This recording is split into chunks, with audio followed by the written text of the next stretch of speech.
بسم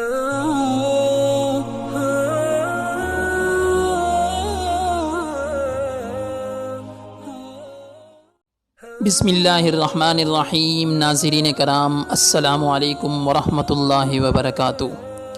دجال کے 3 سوالات۔ نمبر 1، بوئیسان میں واقع کھجوروں کے باغ میں پھل آتے ہیں یا نہیں؟ نمبر 2، تبریہ کے جھیل میں پانی ہے یا نہیں؟ نمبر 3، زغر کے چشمے سے لوگ کھیتوں کو سیراب کرتے ہیں یا نہیں؟ آج کی ویڈیو میں ہم ان 3 سوالات پر بات کریں گے تاکہ خروج دجال اور ان 3 باتوں کے درمیان تعلق کو سمجھ سکیں۔ نمبر 1، بوئیسان کا باغ۔ بوئیسان فلسطین میں ایک جگہ کا نام ہے۔ اسے سب سے پہلے حضرت عمر فاروق رضی اللہ تعالیٰ عنہ کے دور خلافت میں مشہور صحابی حضرت شرحبیل بن حسنہ رضی اللہ تعالیٰ عنہ نے فتح کیا تھا۔ 1924 میں خلافت عثمانیہ کے سقوط کے بعد جب جزیرۃ العرب کے حصے ہوئے تو یہ اردن کا حصہ بن گیا۔ 1948 تک یہ اسلامی ملک اردن کا حصہ تھا۔ مئی 1948 میں اسرائیل نے بوئیسان سمیت ارد گرد کے علاقے پر قبضہ کر لیا اور تاحال یہ اسرائیل کے قبضے میں ہے، جو دجالی ریاست ہے۔ یہ علاقہ قدیم زمانے میں کھجوروں کے باغات کے لیے مشہور تھا، جس کی تصدیق صحابی رسول نے کی، لیکن اب یہاں پھل پیدا نہیں ہوتا۔ مشہور مورخ اور سیاح علامہ یاقوت حموی اپنے شہرۂ آفاق کتاب معجم البلدان میں فرماتے ہیں، میں کئی مرتبہ بوئیسان گیا ہوں، لیکن مجھے وہاں صرف 2 پرانے کھجوروں کے باغ ہی نظر آئے ہیں۔ اس سے معلوم ہوا کہ یہاں کے باغ پہلے پھل دیتے تھے۔ 626 ہجری تک جو علامہ حموی کی تاریخ وفات ہے، ان درختوں نے پھل دینا بند کر دیا تھا۔ یہ دجال کی اس بات کی تصدیق ہے کہ وہ زمانہ قریب ہے جب ان درختوں پر پھل نہیں آئیں گے۔ گویا دجال کے خروج کی 3 بڑی علامتوں میں سے ایک علامت پوری ہو گئی۔ نمبر 2، بحر تبریہ کا پانی۔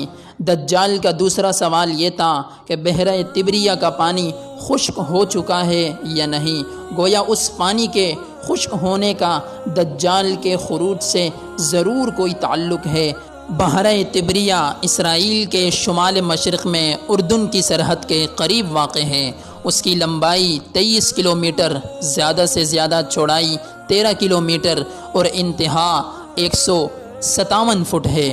اس کا کل رقبہ 166 مربع کلومیٹر ہے۔ اس پر اس وقت اسرائیل کا قبضہ ہے، اور دلچسپ بات یہ ہے اس کا پانی بھی بغیر کسی ظاہری وجہ کے رفتہ رفتہ خشک ہوتا جا رہا ہے۔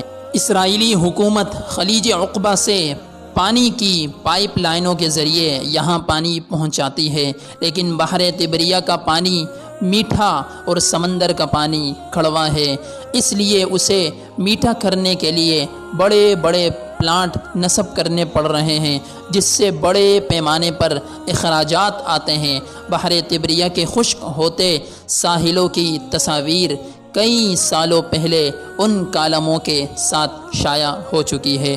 اس کا خشک ہونا اس بات کی دلیل ہے۔ دجال کی زبان اس کے خروج کی دوسری علامت بھی پوری ہو چکی ہے۔ نمبر 3، زغرہ کا چشمہ۔ دجال کا تیسرا سوال، جو در حقیقت اس کو خروج کی اجازت ملنے کا وقت قریب آنے کی تیسری بڑی علامت ہے، زغرہ کے چشمے کے بارے میں تھا۔ زغر دراصل حضرت لوط علیہ السلام کے صاحبزادی کا نام ہے۔ آپ کی 2 صاحبزادیاں تھیں، ربہ اور زغر۔ بڑی صاحبزادی کو انتقال کے بعد جس جگہ دفن کیا گیا وہاں قریب ہی ایک چشمہ تھا جس کا نام عین ربہ پڑ گیا۔ عربی میں چشمے کو عینن کہتے ہیں۔ چھوٹی صاحبزادی کے انتقال پر انہیں بھی ایک چشمے کے قریب دفن کیا گیا تو اس کا نام عین زغر کا چشمہ پڑ گیا۔